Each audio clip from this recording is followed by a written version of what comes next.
All right, so we're now recording. We're going to wait a few minutes and let other people come in and then get started.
All right, well, I say we give people another minute or so, but Susan, do you want to do the prayers for us? I can present or you can present, it's up to you.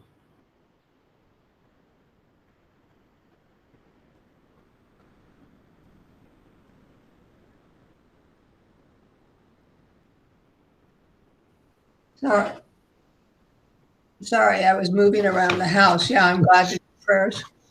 Okay, cool. Do you want me to present or would you like to? Whatever is easiest. Why don't you go ahead because I don't have stuff pulled up. Okay. Okay. All right. Let me see if I can move this around so it's not. Sorry, I'm going to switch my computer around so it's not quite so glary. That's okay. All right, so if everyone else could mute themselves, I'm going to go ahead and start presenting, and then Susan will start prayers.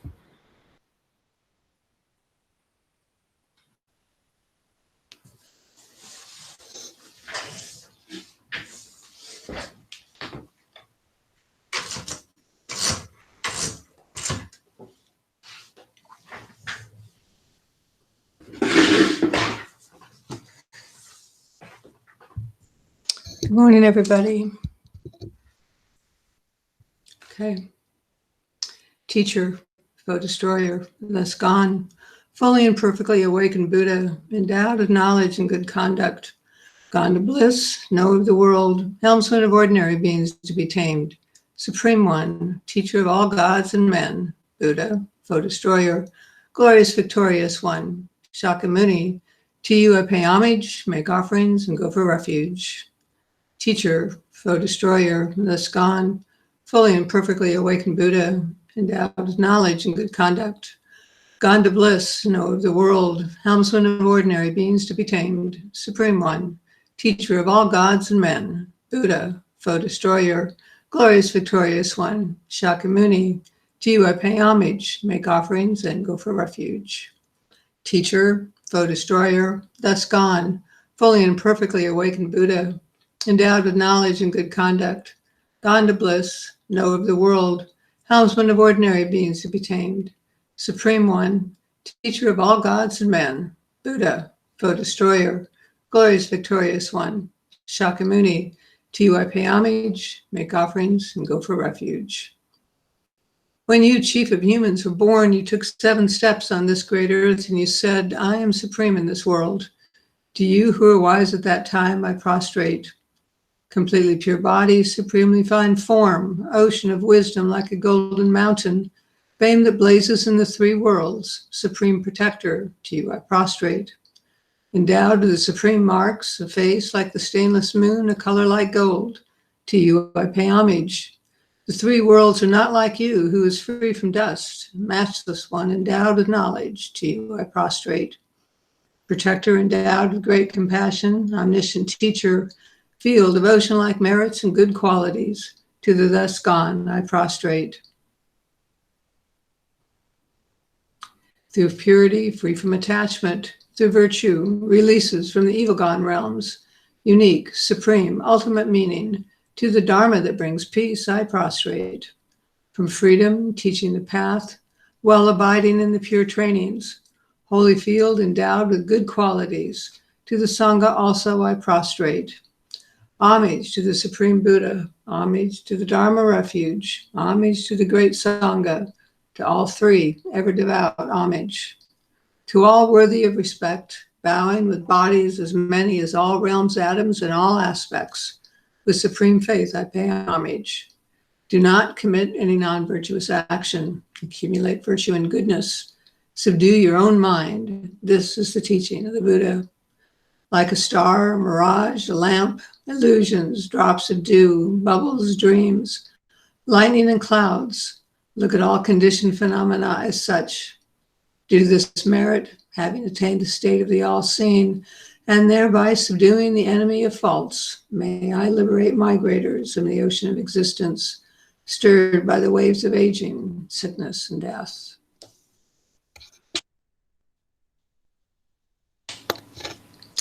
I take refuge in the Guru, I take refuge in the Buddha, I take refuge in the Dharma, I take refuge in the Sangha. I take refuge in the Guru, I take refuge in the Buddha, I take refuge in the Dharma, I take refuge in the Sangha. I take refuge in the Guru, I take refuge in the Buddha, I take refuge in the Dharma, I take refuge in the Sangha. I take refuge until I am enlightened in the Buddha, the Dharma, and the Sangha. By the positive potential I create by listening to the Dharma, may I attain Buddhahood in order to benefit all sentient beings. May all sentient beings have happiness and the causes of happiness. May all sentient beings be free of suffering and the causes of suffering. May all sentient beings be inseparable from the joyful happiness that is free from suffering. May all sentient beings abide in equanimity, free from holding some close and others distant. Respectfully, I prostrate with my body, speech, and mind. I present clouds of every type of offering, actual and imagined. I confess all my negative actions accumulated since beginning of this time and rejoice in the virtuous actions of all ordinary and noble beings. Please, Buddha, remain as our guide and turn the wheel of Dharma until samsara ends. Through the merit created by myself and others, may the 2 bodhicittas ripen, and may I attain Buddhahood for the sake of all sentient beings.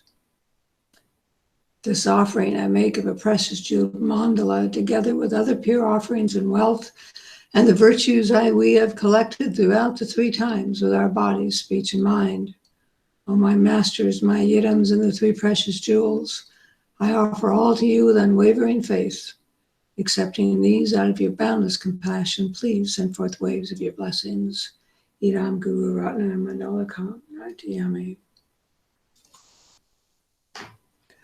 The Heart of the Perfection of Wisdom Sutra. I prostrate to the Arya Triple Gem. Thus did I hear at one time. The Bhagavan was dwelling on massive Ultra Mountain and Rajagriha, together with a great community of monks and a great community of bodhisattvas. At that time, the Bhagavan was absorbed in the concentration on the categories of phenomena called profound perception. Also at that time, the Bodhisattva Mahasattva Arya Avalokiteshvara looked upon the very practice of the profound perfection of wisdom and beheld those 5 aggregates also as empty of inherent nature. Then, through the power of Buddha, the Venerable Shariputra said this to the Bodhisattva Mahasattva Arya Avalokiteshvara: how should any son of the lineage train who wishes to practice the profound perfection of wisdom? He said that, and the Bodhisattva Mahasattva Arya Avalokiteshvara said this to the Venerable Shariputra: Shariputra, any son of the lineage or daughter of the lineage who wishes to practice the activity of the profound perfection of wisdom should look upon it like this, correctly and repeatedly beholding those 5 aggregates also as empty of inherent nature. Form is empty, emptiness is form. Emptiness is not other than form. Form is also not other than emptiness. In the same way, feeling, discrimination, compositional factors, and consciousness are empty. Shariputra, likewise, all phenomena are emptiness, without characteristic, unproduced, unceased, stainless, not without stain, not deficient, not fulfilled. Shariputra, therefore, in emptiness there is no form, no feeling, no discrimination, no compositional factors, no consciousness, no eye, no ear, no nose, no tongue, no body, no mind, no visual form, no sound, no odor, no taste, no object of touch, and no phenomenon. There is no I element, and so on and up to and including no mind element and no mental consciousness element. There is no ignorance, no extinction of ignorance, and so on and up to and including no aging and death, and no extinction of aging and death. Similarly, there is no suffering, origination, cessation, and path. There is no exalted wisdom, no attainment, and also no non-attainment. Shariputra, therefore, because there is no attainment, bodhisattvas rely on and dwell in the perfection of wisdom, the mind without obscuration and without fear. Having completely passed beyond error, they reach the end point of nirvana. All the Buddhas who dwell in the 3 times also manifestly, completely awaken to unsurpassable, perfect, complete enlightenment in reliance on the perfection of wisdom. Therefore, the mantra of the perfection of wisdom, the mantra of great knowledge, the unsurpassed mantra, the mantra equal to the unequaled, the mantra that thoroughly pacifies all suffering, should be known as the truth, since it is not false. The mantra of the perfection of wisdom is declared, Tayata, Gate Gate Paragate, Parasam Gate Bodhisoha.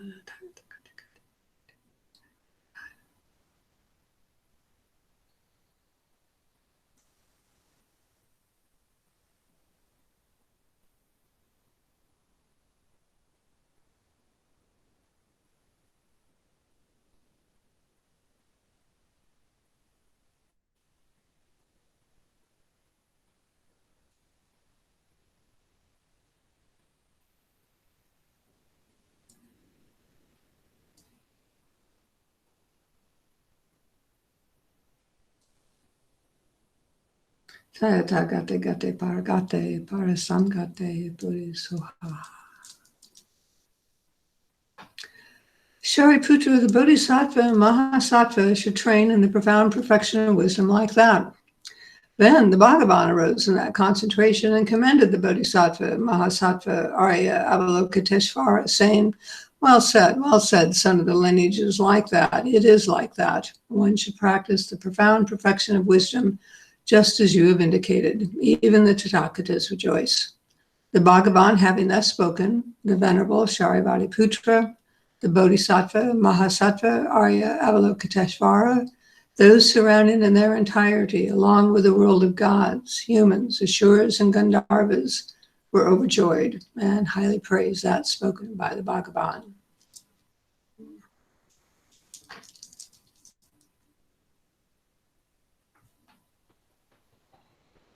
Okay, so our speaker today is Jesus Sanchez. So I'm going to pass it off to him and let us know what he's going to talk about.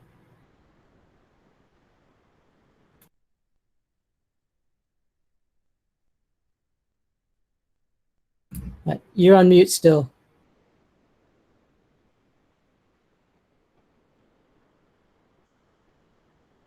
There you go.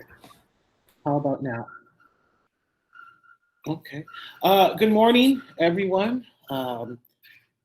May your sun shine bright. My name is Jesus Sanchez. I am Otomi, Huasteco, and Lipan Apache. I am the son of Norma Sanchez and Jesus Sanchez, grandchild of Ofelia Pedro Salas, Huasteco and Otomi, and Lipan Apache villages, and Jesus and Manuela Sanchez from Sinaloa, Mexico. It's one way to traditionally introduce yourself to folks, is let folks know where you're from, who you are, whose children and grandchild you are. So I'm really honored to be here. I know our dance group shared our danza with your community in a really good way before the times that we find ourselves in now, right?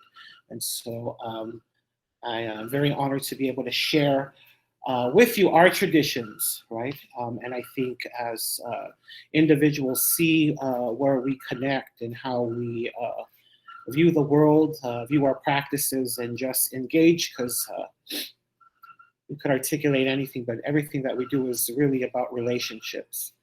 And I know for our traditions, it's all about relationships. And so I kind of want to start in that way, and what I'll be sharing today about dance tradition and how that's part of our healing, how it's part of our traditional medicine.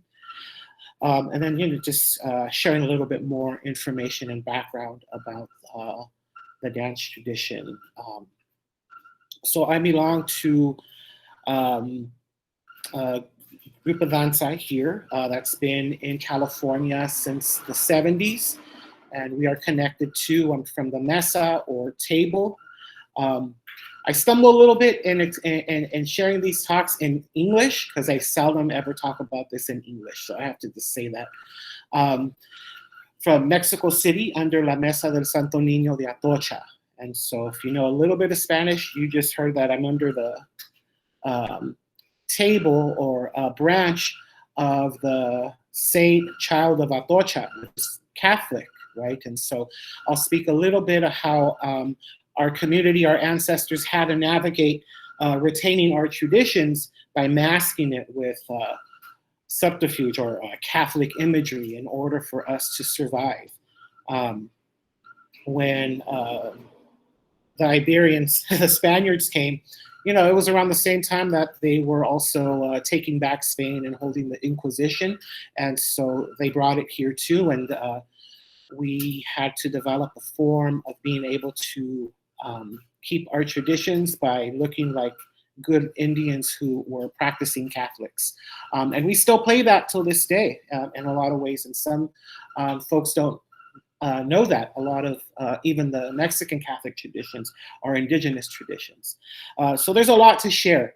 But I thought I would open up as in a good way, as relatives up here say too, and share a flower song with you, just to kind of open it up and really pray for all of us in the ways that we connect, the ways that we pray. This is my medicine, but use yours, and whatever resonates and complements. I want to put this song out there for your community, just to help ground us, to help us remember the beauty that we're in, to help us remember the beautiful relationships that we have and the way that we get together, even though it's virtual, right? We do the best that we can for each other. And so I offer this flower song for you this morning. Xochitl molinia, Chachi yortik, Xochitl molinia, Chachi yortik. Wiltacto quitzilin in wewet lapat soli. Wiltacto quitzilin in wewet lapat soli. Xochitl Molinia Chalchioyoltic, Xochitl Molinia Chalchioyoltic. Quiltacto quitzitzili in huehuet la paxoli. Quiltacto quitzitzili in huehuet la paxoli. In huehuet la paxoli. Oh, meteo moyopoyaxi. So thank you. I'm honored to be here today and share a little bit about my tradition in our medicine and way of practice. And I hope it really complements maybe what you were looking for as far as this talk. And yeah, I will kind of start in looking at La Danza Azteca de la Gran Tenochtitlan from Tenochtitlan, Mexico. And so Danza Azteca, again, is our dance tradition that we retained for many generations, for hundreds of years. And as I shared, right, having to make these negotiations because of colonization and going under and literally making contracts with the Catholic Church in order to keep our dances and our way of living. And so what that looked like was having to mask some of our traditions, some of the what we call essences or deities with some of the Catholic saints, knowing that in many cases in Mexico, throughout central Mexico, a lot of our temples were covered by churches because they knew that at certain times of the year, because this is a cosmic tradition that I'll speak to, we follow the sun, just like a lot of our relatives' traditions up here in the north. They knew that we were going to go there no matter what. They knew that in the winter we were going to go to El Tepeyacat to dance for Coatlicue, or Mother Earth. And so they said, well, they're going to come here anyway. Let's convert them. And Coatlicue is now Guadalupe, right? La Virgen de Guadalupe, right? One of those negotiations that was made, right? You're now, Mother Goddess is now going to be, dressed up as the Virgin Mary. And so this is what you get. And I can't imagine what it was like for the ancestors to have to do that and how traumatizing in a lot of ways I had to do that. But these songs that we have, a lot of our songs, they're in Spanish and some of them talk about Catholic saints, but they speak in code of stories of things that we had to do in order to stay alive. And so La Danza Azteca, although it says it's the Aztec dance, it's actually a conglomerate of different groups, different tribes, different villages who came together in 1531. One of the most important dates in our dance tradition, where the elders came together and said, well, this is what it's looking like for our future. And we will hide our real gold, right? Because the Spaniards were looking for other gold, but our own gold, our spiritual practice, now in this new space and in this new form, and, continuing to pass these from, mouth to ear through the oral tradition. And so I'm very lucky as Chicano in 2020 that I was able to grow up in these traditions and really follow my grandfather's line of tradition and practices, more so than my grandmother's, who was Lipan Apache, just because of how the raids affected Apaches in South Texas. There was a lot of trauma behind that. And so I think only in growing up around the Native American church was I able to connect with other Apaches, as my family stayed here in California and didn't return to Texas, at least not living permanently. So I grew up in East Salinas, and there were folks practicing. My Uncle Gabe, who was Dene and Chicano, had his sweat lodge down the street. So I look at it now and just see the resilience of folks living in the barrio, in the hood, but still connected. You know, we talk about our genetic memory and still being able to connect, and being in urban Indian settings and sharing with our relatives who were going through many of the same in a lot of ways, being removed, having to migrate, be that from another country or from across the US.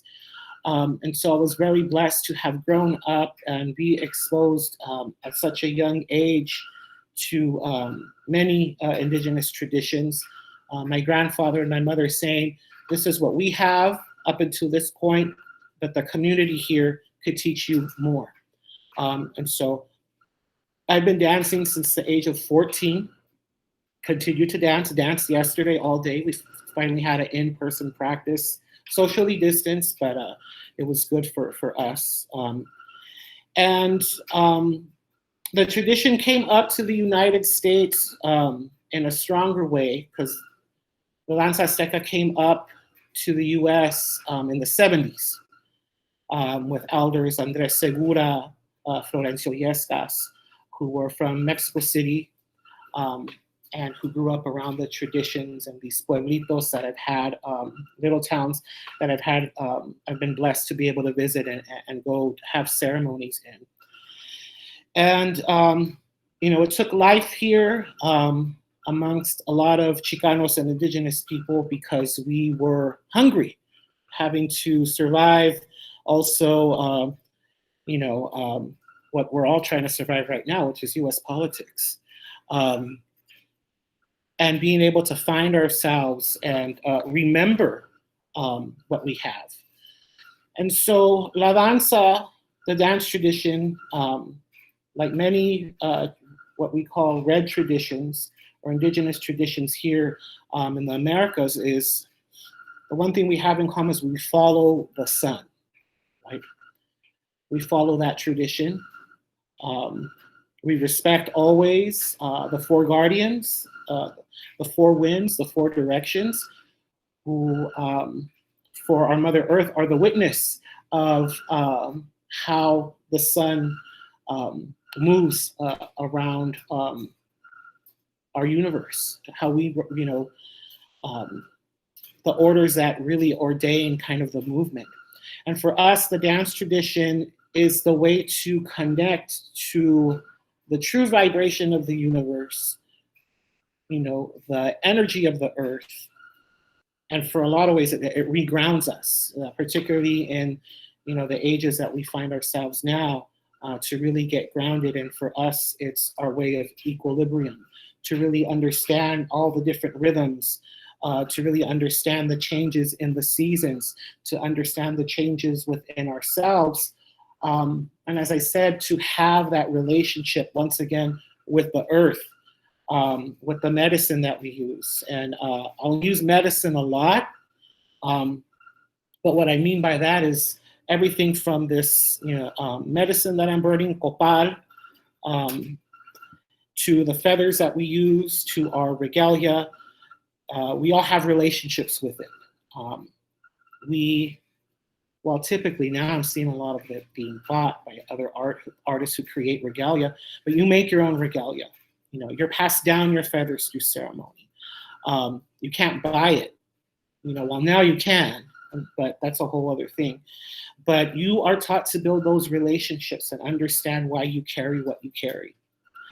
And so the dance teaches us about these relationships. It teaches us about, and all the different dances that we have, from different animals to the elements, earth, wind, fire, water. Each of them have a teaching for us as humans, as beings. And so for us, it reminds us of how we're connected. While we are in a dance circle and we all have our own regalia on, we understand that together in harmony, we need to make this movement, right? In order for our prayers to be heard, right? In order to ask for a blessing, of things to come back into harmony when times are difficult. We dance for the sick, we dance for the elderly, we dance for the children, we dance at different parts of the year for equinox and solstice, to honor the phases of where we're going, to honor our Mother Earth. And a lot of folks just see the dancing. They don't see a lot of folks don't see our lunar ceremony. So every night before there's a dance, there's a lunar ceremony that we prepare for the next day. And that's where a lot of our traditional healing practices, that's where they take place. So similar to Buddhist traditions, and I apologize out of my ignorance if maybe I'm speaking out of ignorance, but we create similar to what's a mandala out of herbs and flowers in ceremony. And what it is the manifestation of the light within us and the light that we're waiting to see in the next morning. But spiritually connecting to the light within ourselves. We make that form, that's the first phase. Then we make staffs out of those. We pick them back up once the form is made, and we're singing songs all night over it, praying over that, because we eventually use what's created to do a cleansing. Those herbs are they're wrapped around a staff, and they're long sticks with herbs and flowers, and then we clean ourselves down to get us ready for the dance, because we dance a long time. A ceremony could be from 5 hours to 12 hours. But it also, again, puts us, engages us into, again, I'm thinking of words in English, but that energy, that intent, that vibration to connect with our ancestors. We bring in our ancestors at every ceremony. And that's how we actually begin the lunar ceremony, is we bring 13 ancestors. We call upon them to help guide us through our process or through our ceremony. And then in Mexico, they don't sleep. Here we get a little break, but in Mexico, they don't sleep. I've literally slept on the cobblestone road for like 10 minutes and then woke up to dance after a whole night of a lunar ceremony. And then we dance, right? And we give everyone from different groups a dance, and that for us is a way to honor, our relationship as a community, and dance and give that energy out for the intent that we have. Be that if it's for winter solstice, be that if it's the honoring of the elders. And so I know there's a lot there, but that's kind of the process. And so the traditional medicine that we utilize, right, I've shared herbs and flowers, the 4 elements. We understand illness that comes from different types of what we call itis. And I think itis could translate into actual air or wind, that there's different types of wind that come with a different energy, good or bad. And, sometimes when we focus on illness, we focus on the ones, we talk about some of those being chaotic winds, right? Like chaotic energy, and it can attach to your body.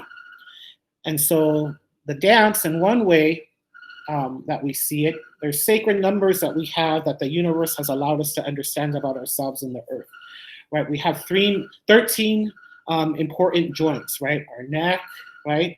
The shoulders, elbows, wrists, our knees, ankles. We count them all, they're 13, the major ones, right? So we understand in that moving those helps us move energy, helps us move along, and move things that may have attached to us that are not for us, but also utilizing different herbs and flowers. Each of them have their own type of medicine. And so we use those to cleanse ourselves in either a limpia, which is how we brush ourselves off with the herbs, right, that we pick, or we make tea out of them, or we make what's also called flower water, which is another way to bless yourselves. They're prayed over and made with spring water. And of course, the risen that we use for our ceremonies throughout is a copal, which is a risen. And so for us, it's cleansing, it's the energy of the earth. And we believe, like a lot of traditions, that that smoke is going up to universal order in order for that prayer to be heard. And the poposhkomi, just a small version of it, poposhkomi means, I don't know how to say vasija in English, but the receptacle of smoke. And what it is, it's not just like, oh, it's a pretty little thing. It's important because all four elements create this: earth, wind, fire, and water, right? Made of natural clay. This one's actually from Oaxaca. It's a nice little one, but they get really big and heavy. And so there's all these attributes and different teachings. And I know I have really very little time, and I apologize if maybe I'm a little scatterbrained because I'm, trying to translate it too. But those are the ways in which we heal and take care of ourselves in our tradition. Again, it's about relationships. Most dancers, we grow our herbs that we use in ceremony, or the actual fruit, right? For us, continue a relationship with the earth outside of just the spiritual practice, right? But actually living it. We have a lot of rules too in our ceremonies. My group specifically, try not to waste. So you will have to bring your own plates and cups, if you're going to eat, because we're not trying to waste. And if we go and pick something, we always ask, we give thanks first and permission before taking, if it's a tree, right? If it's, sage, right? We ask and give thanks. We also pray with tobacco as well. Usually cigars, actual cigars are rolled up, and we pray with that smoke as well. And again, it's about that relationship and why are you utilizing it, right? How did this medicine come here? What were the instructions? We have instructions for different types of medicine that we use that you need to abide by and use it at the right time. So there's a lot of the teachings, right? As in your tradition, there's a process for everything as well. But I think for us, again, the retention of it has been really, for a lot of us, what's helped us in recovery. A lot of relatives, have sobered up in utilizing this medicine, helping their mental health, helping them from isolation. For many of folks that, because of their experience here in the United States, have been forcefully removed from their identities. And so being able to connect and participate in themselves. Because for a lot of us, maybe if you weren't exposed to the dance, the traditional medicine is still very strong in our communities. Our grandparents utilizing traditional ways of healing. And that for us is always the connection back to our indigenous roots. And it's complicated because we are mixed people, obviously, right? And like part Spanish too. But I think that, my family, growing up and really encouraging connect to these traditions, because they have been the ones that have grounded us for so long. And a lot of them were kind of masked into even some of the resistant movements. A lot of elders in the dance tradition were also active rebels in the Mexican Revolution. And so some of the things that they were wearing, it was actually their medicine that were wearing, getting ready for war. And so those are wonderful stories to hear too. And that we come from a line of resilient people, and feel very blessed again to have that growing up in one of the most violent places in California. So Salinas, Stockton, and Richmond, three of the most violent places in California, highest homicide rates. The three of us are, every year it's either one of them that are the top for homicide. And I was lucky as a youngster to be able to connect to that and work with Barrios Unidos, which was a gang prevention organization where they allowed us to practice and share with other youth this tradition to say like, hey, you're connected to this. This is your medicine too. And, also the beautiful relationships that we've made with our Native relatives here. That is something that is, that's relationship that we've been working on and continue to work with, right? If we have a ceremony, depending where we're at, like here, we're on Miwok, Nisenan, Maidu territory. We always ask permission. We just don't have our ceremonies without asking our relatives permission or actually inviting them. They open up often a lot of our ceremonies here in Sacramento. And so I'm very blessed for them to have them in our lives and to have us connect as Indigenous people and have these conversations and break bread with each other. And see each other, because that border did a lot to both of us, on each end. So being able to connect with each other is important. We support each other's struggles as well throughout the years. There wasn't if you were in the dance community, then you were also kind of really active in social justice movements, especially for Indigenous people. And so we always show up in that way also for each other. And then being exposed to different ceremonies as well. The bear dance, which is one ceremony that I really love, that our relatives here in California hold. The Native American church, where I was able to connect to other Apache relatives. That was great. Dene elders as well. Thinking of a lot of people. This is my little lifetime, and thinking of all people that I've learned from and being very grateful. And as a practitioner, as a therapist, I like to bring that in a respectful way, not in an intrusive way, because that's not our deal either. But to complement where people are at and really talk to them. Okay, what's your medicine look like, right? Like, not just your pills that you take, but everything, your relationships. Who do you connect with? How do you dance? How do you sing? How do you express yourself? Those are aspects, I guess, epistemology or way of knowing that I have that I bring to that type of work. And so that's what I have for now. I guess at this point, I kind of want to open it up for any questions, or if I need to clarify, I probably need to clarify some stuff. But yeah, I kind of want to open it up now and engage.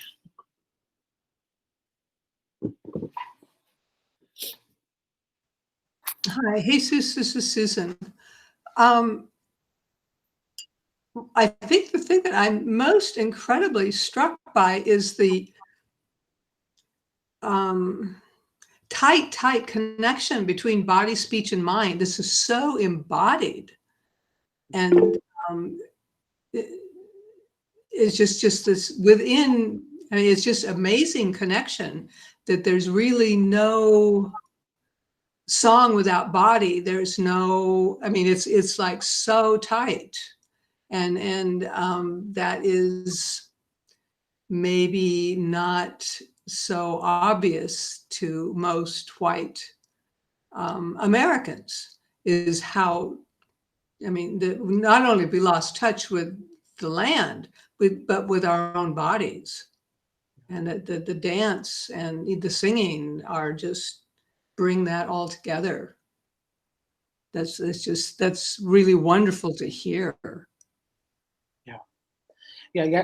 Actually, yesterday our elder, not at me because I was participating, but some of members in the group they're a little shy to sing, and she had to remind them, like, you're singing, sing proudly, sing confidently, because we're creating a vibration, and you're connecting to the universe, you're connecting to Creator.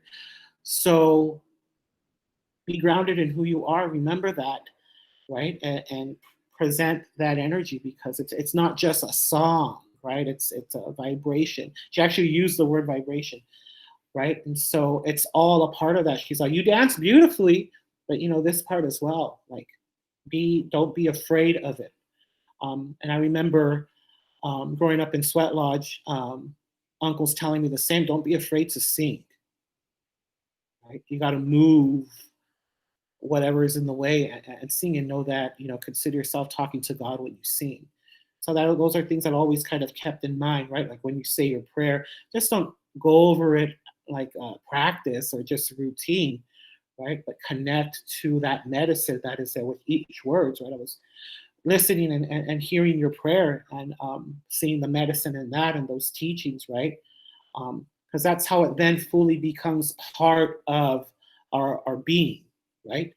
How it informs our practice, how we engage, the relationships that we have, right? The grace that we give each other, right? So yeah, thank you. Thank you, Jesus. You mentioned a little bit about like forced removal of identities and sort of the change that's happened. I'm a little curious about what your take is about how your generation's role and sort of maybe the generation below you is sort of looking at changing identities and how that connects with the past and still going forward with the future. Like, how does the identity change or stay or connect? What's that space look like exactly? Or is there any defined space there other than the connections? You know what I mean? Because if identity and relationship is important, how does that work within this tradition? Yeah. What you'll find in our dance tradition is a lot of us are social workers or activists.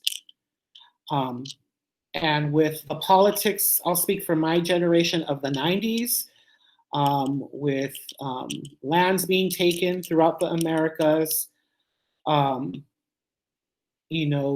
aftermath of massacres and imperialist intervention in Central America and Mexico, the war on drugs, which we're still healing from. But I think for us, it was a moment to be like, hey, let's stop. We're seeing constantly our humanity being in ways taken away from us. And what does that mean? And what's the history of that? And we start looking at that. It's like, no, we're not going back to that again. We can't. We have to continue to resist like generations before us. And part of that resistance was to say, no to Western ways of being. For a lot of our grandparents, there was a shame. My grandmother had to hide that she was Apache because they were scared of the raids, even though they had been done by the time she was born. The shame in being Indian, because that also meant that you were poor. And we're all farm workers, since the time of the caciques to, the time that I was born, we were farm working people. And so there was that stigma too of being poor also meant that you probably had a poor culture. So there was a lot of shame in that. Part of it was like, no, we're not going to be ashamed. We're not going to hide. Like for instance, my father, for being undocumented, right? We weren't going to hide from these things that were part of who we were. And when we're looking at relationships, we're looking particularly at our cultures would help us survive. That relationship, I think of my grandparents and everything that they did. I mean, like, shit, they didn't make, sorry,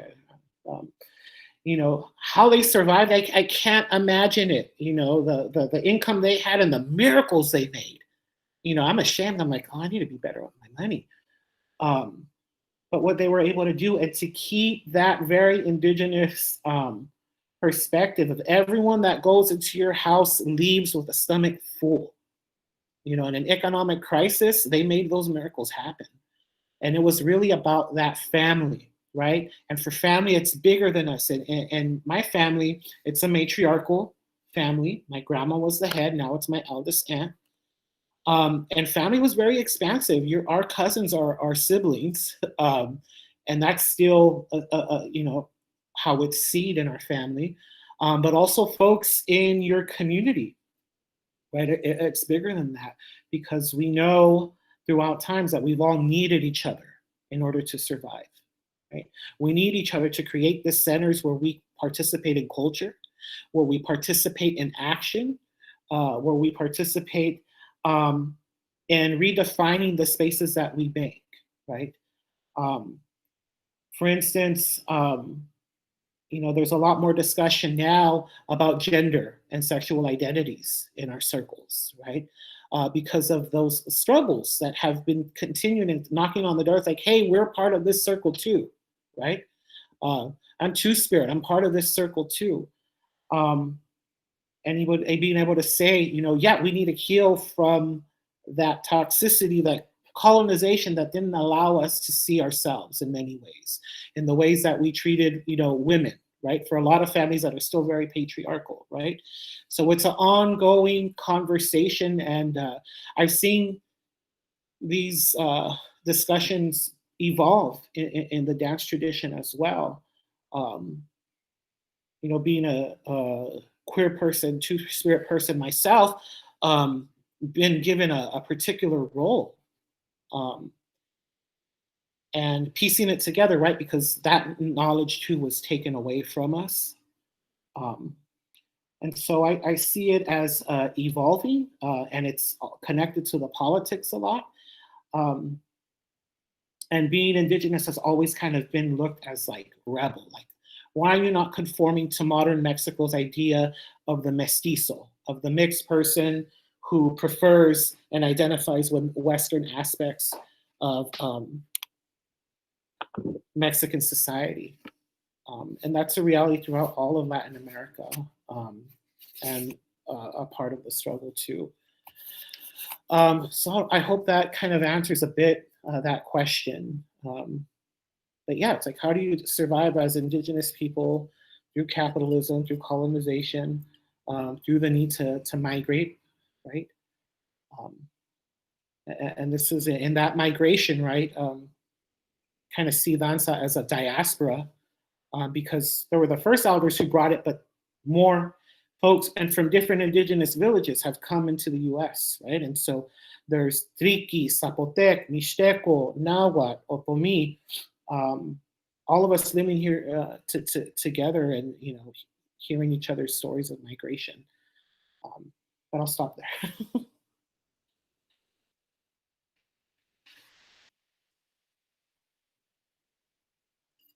I think there were questions in the chat box. I usually use Zoom, so I don't know where they're at. Yeah, here, so Sophie says, thank you for sharing these beautiful traditions. Amy has a question. Where do you all dance? Anywhere we could fit in. Right now, because of the pandemic, we're not practicing anywhere indoors. And communities are just starting to dance right now. We didn't even get to have our spring dances. For me, I'm really superstitious, so that made me feel some sort of way. That's our new year. We didn't get to have those dances. But usually at parks and more in distance with each other with a mask. Yesterday I had a dance with a mask on, and I'm big. That was rough, but it was still beautiful to be there. But it's like the new little, you know, challenges, I guess. Unfortunately, the new normal for who knows how long. But yeah, even we practice at parks right now. We were practicing on Zoom, which we were just like, oh, that's kind of different. So we stopped it. But we would have the drummer's mic on, and the rest of us were wherever we're at dancing on Zoom. And it worked for a little bit, but you know, we're missing each other because, you know, we see each other all the time. So it's been difficult, but our elder says, well, you have to practice it at home, not just when we get together. You have to practice it every day. So she's like, this is let's take this as a learning opportunity. Like, yeah, but it's still rough. And that brings up something. How much of this is I mean, you've been talking about community and a lot about relationship and connection. How much of this is like, you said practice every day. How much of this is individual internal work? Yeah, no, on the individual level, all right, we we are expected each day to give thanks. Give thanks to the water that we drink, start our day off that way in prayer. I do my best to wake up and greet the sun, and kind of obligate yourself in the work. Like, how does, outside of the dance practice, how does it operate in everything that you do? And for me, that's my work. That for me is also my art. I do traditional beadwork. For me, it's a meditation as well, but also, we have our tradition of meditation as well. Part of that is the way that we pray. And so we're expected to have, our ancestor altar, and then our gratitude altar as well in our homes, I guess you'd call it.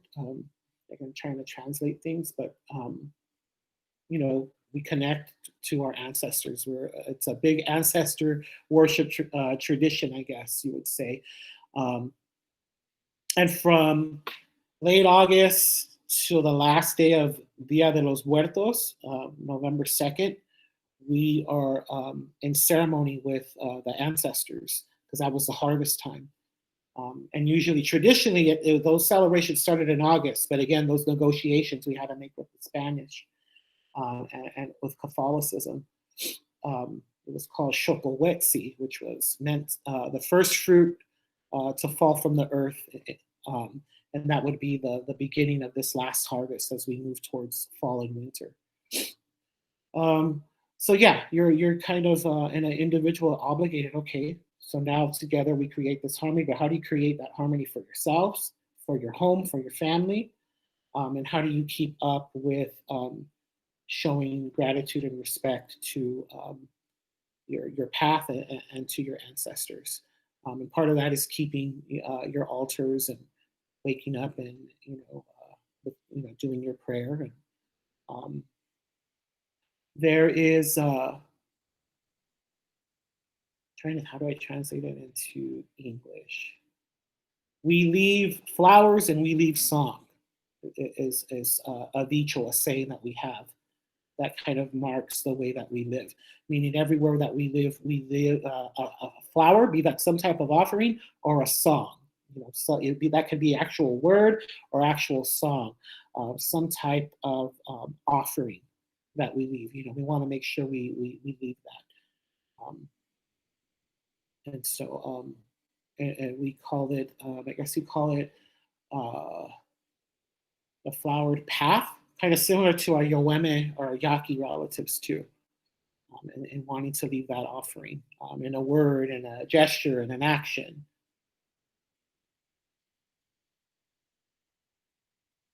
Thank you. There's a couple other comments here. Autumn, I think yours was answered. You can correct me if I'm wrong. Hillary, thanks you for the talk. She says she's in New Mexico. Exciting to see the changes this summer with the monuments to conquistadors coming down, being looked at in a new way, with white people seeing them in the new way. Obviously, Native people knew the terrible history. Doug asked about dances for specific persons or community events or weather. I think that was sort of touched on, but I don't know if you want to address that a little bit more specifically. Yeah, depending on the calendar, the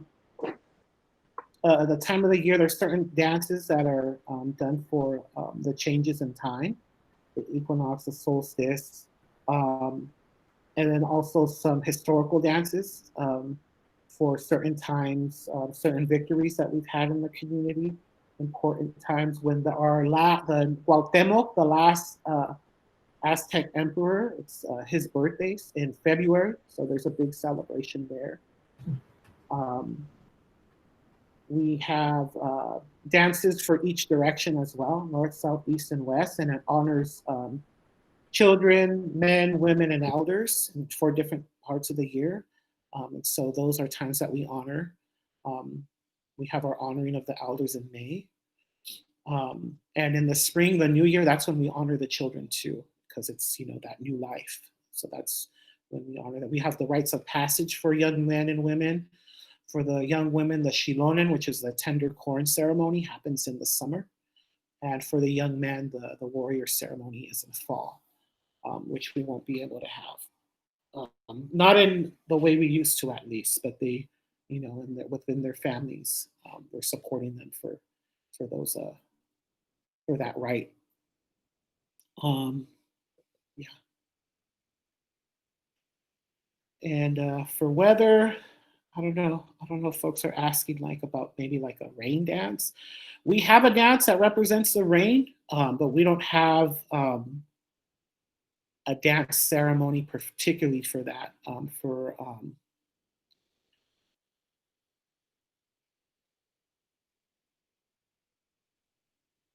Those type of ceremonies, there's not a dance for that. There's sacred caves that we pray at back in Mexico for things like rain and for the harvest. There could be a dance, but when you go to the cave, it's a different type of ceremony. So I'll just keep it to the dance ceremonies.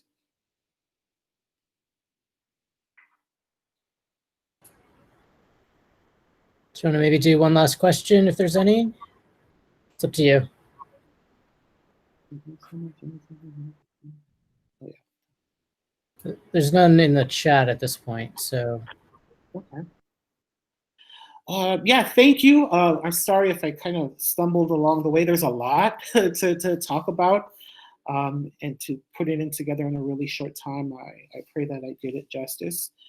But thank you. I'm humbled to be able to share, and hope, maybe there could be a space where, we could share there's some similarities between the traditions. I know some of I'm familiar with some of the Tibetan traditions, and I guess I'll leave with this actually.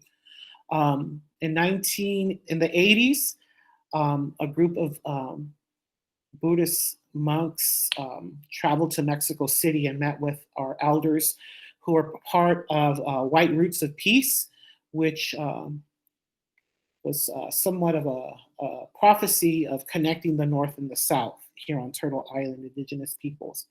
And so they hosted a gathering for Indigenous traditions in Mexico City. And our people danced for them, for the folks who came from Tibet. And they were just kind of thrown back. And the elder says, "Oh, you like the dances?" And he's like, "They're identical to our dances." And I was like, "Oh." When they told me that, they're like, "Yeah," they said that they're dancing. And I guess later they researched and seen some Tibetan dances and Danza Azteca, and the movements were really similar. So they were kind of sharing each other, how similar they were, and they follow, cosmic movement as well and the sun. So I think that's a beautiful thing of, how Indigenous people across the world, the similarities between that and the lessons that we get from each other. Wow. Thank you so much, Jesus. That was really amazing. It was great to learn about this tradition. And, after seeing your dance last year, I really had hoped that you guys would be able to dance this year, but, maybe soon. Yeah, I think if it's outside, we're fine, because we're also itching to dance. We missed it, and we still do, but, to get plumed up, as we say, we'd be happy to share again. Oh, it's lit in the hood. I don't know if you've ever heard that. Someone's doing donuts, just a regular Sunday morning. With that, thank you. Again, I'm humbled, and I pray for your community. I thank you for giving me this space and the respect. And I hope all of you find the medicine that you need. Be blessed. Yeah, thank you. I think we're going to do dedication. Thank you, Jesus. But we appreciate it very much, Jesus.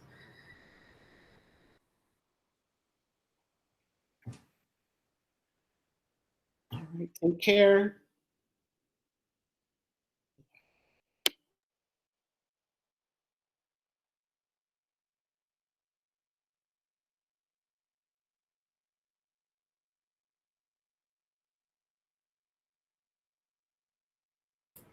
Susan, you're on mute. Thank you. Thank you, Jesus. I feel inspired and energized to know all that spiritual energy and goodness is out there. How wonderful. So let's dedicate all of that. Due to the merits of these virtuous actions, may I quickly attain the state of a Guru Buddha and lead all living beings without exception into that enlightened state. May the supreme jewel bodhicitta that has not arisen arise and grow, and may that which has arisen not diminish but increase more and more. In the land encircled by snow mountains, you are the source of all happiness and good. All-powerful Chenrezig Tenzin Gyatso, please remain until samsara ends. May the teachings of the Buddha flourish, and may the upholders of the teachings remain forever. May all migrators achieve happiness, and may they fulfill all their temporary and ultimate goals. Losong, magical display of the deep awareness of all the victorious ones, merciful giver of a stream of profound and vast instructions to the fortunate migrators, please remain always unperishing, unchanging, unfading. Avalokiteshvara, great treasure of objectless compassion, Manjushri, master of flawless wisdom, Vajrapani, destroyer of the entire host of Maras, Sankapa, crown jewel of the snowy land sages, Losangdrapa, I make requests at your holy feet. Amen. Thank you, everybody.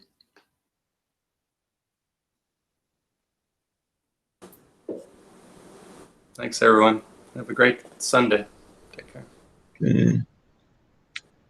Thank you. Take